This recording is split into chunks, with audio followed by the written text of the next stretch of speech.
সর্বনাশ করে ফেলাইছো বউ। কি হইছে? তুমি কি করতেছো এগুলা? কি করতেছি মানে? উড়ান ঝাড়ু দিতেছি, কেন পরিষ্কার হয় নাই? তুমি কি আমার নাক কাটবা?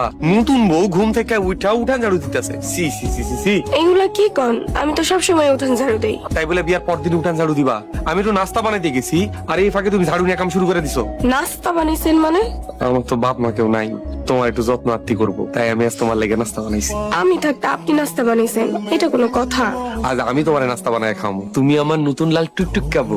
তুমি কাম করলে আমার শান্তি লাগবো? এগুলা যে আপনি কি কইতাছেন?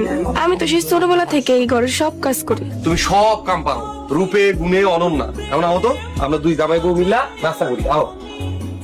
বৌমা, এই বৌমা, কি ব্যাপার? ঘুম থেকে উঠলা না? এখনো নাস্তা বানাইবা না? বৌমা, এই বৌমা। আম্মা, আপনি? এখনো উঠো নাই? নাস্তা বানাইবা না? জি আম্মা, আমি নাস্তা বানাবো। তুমি বানাইবা নাই তো কে বানাইবো? এই বাড়ির বউরা সব কাম করে, আমিও করছি। তাই বলে বিয়ের পর দিনই আমি আমার বাড়িতে কোনো কাজ কাম করিনি। গ্রামের মাইয়া কাম কাজ করো নাই মানে? বাপের বাড়িতে কি করছো? না মানে বাড়িতে তো সব কাম মা আর বকুলেই করতো, আমি কিছু করতাম না। এটা তোমার বাপের বাড়ি না।